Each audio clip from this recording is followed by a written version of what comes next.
When you hear the term fake news, you probably think about how it's used often today by President Trump.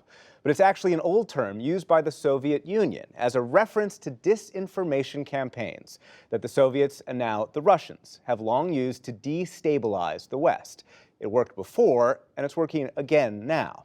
That is the tale told by Operation Infection, Russian disinformation from Cold War to Kanye, a riveting three-part series released by the New York Times' Adam Westbrook and Adam Ellick, who joins me in the studio now. Adam, great to see you. Thanks for being here. Thanks for having me. So there's a lot of talk about Russian disinformation, of course, in 2016, even 2018, but this started long before, as your film demonstrates. And I want to show a clip from the film that starts with two KGB defectors who said disinformation had one goal. To change the perception of reality of every American to such an extent that despite of the abundance of information, no one is able to come to sensible conclusions in the interests of defending themselves, their families, their community, and their country. Within the KGB is a department that specializes in planting false stories and forged documents. We know it was run from Department A, right at the top of the KGB, and it had a multi-million-dollar budget. At least 15,000 people who, in the Soviet Union and outside of the Soviet Union, are involved in that kind of actions on regular and daily basis. 15,000 people creating disinformation, stories as seemingly crazy as the U.S. created AIDS.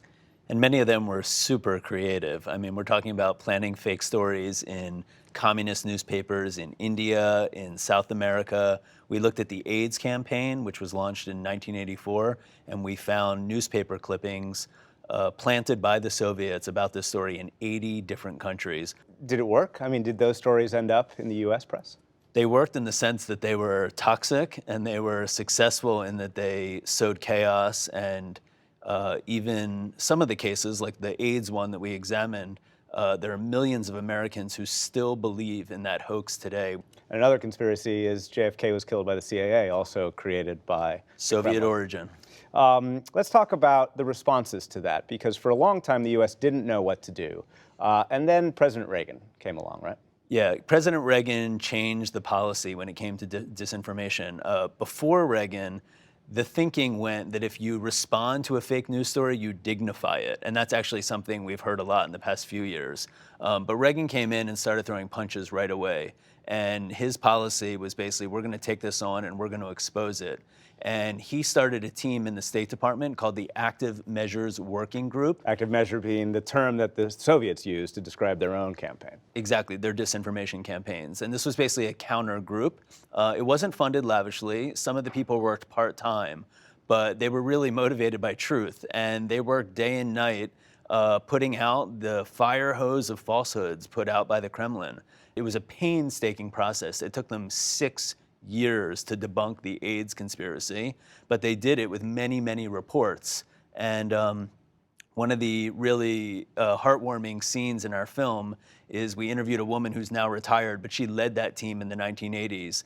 And she tells a story that that report ended up in the hands of Mikhail Gorbachev, the premier of the Soviet Union at the time, and he was forced to apologize about the AIDS conspiracy to Reagan. So let's fast forward to today and perhaps some of the solutions to fake news, some of the solutions to disinformation today. And I want to play a clip to tee that conversation up from right near the end of your series. And here's the kicker. The things that make democracy good, living in an open society with a free press and political diversity, those are the things, weirdly, that make us vulnerable. Any country with an authoritarian leader and limited freedom of speech, they're the ones with the advantage right now. Which kind of raises the question that maybe only history can answer. Can the good guys ever win? You absolutely never win. Never. This problem is going to get a lot worse before it gets any better. The next few years are going to be worse than the last few years. And they will continue using it, regardless of what we say here in the discussion, regardless of the outcome of the discussion and investigation. But we will not always be losers in this game. There will be victors here and there. It's only when we quit the game quit trying to expose them, that we lose. It's only when we quit the game that we lose. So there's a lot of talk about the media aspect to try and solve this, right? Fact-checking, media literacy, good journalism. Then, of course, there's the social media aspects, the tools that the Russians and others have used to spread disinformation much faster now than they have in the past. Can social media companies do this alone?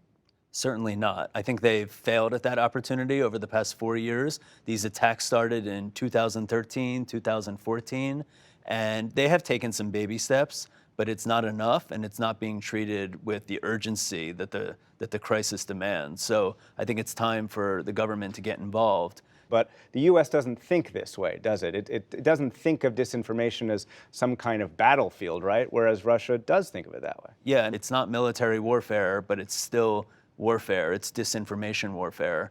That's certainly how the Russians see it. Oh, for sure. I mean, they operate in a constant state of wartime. And our politicians are elected for idle peacetime. The way they define that wartime, the adversary, is still the United States and the West, and an attempt, whether it's disinformation or military, right, to try and weaken the transatlantic alliance and try and weaken the United States and the West from within. Yeah, as the old spies will tell you, America is target number one, enemy number one. And when you can fracture and weaken Western countries, both from their international alliances and even within, by sowing chaos, then you can bully countries one-on-one as opposed to taking on the entirety of the West when it's unified. And that is what disinformation does, right? Very effectively. I don't want to simplify the solution, but it's one that we need to be grappling with much more aggressively as opposed to the current state of American politics, which is even trying to come to terms whether or not these attacks happened. Adam Ellick with the New York Times. The film is Operation Infection, Russian Disinformation from Cold War to Kanye. Thank you very much. Thanks for having me.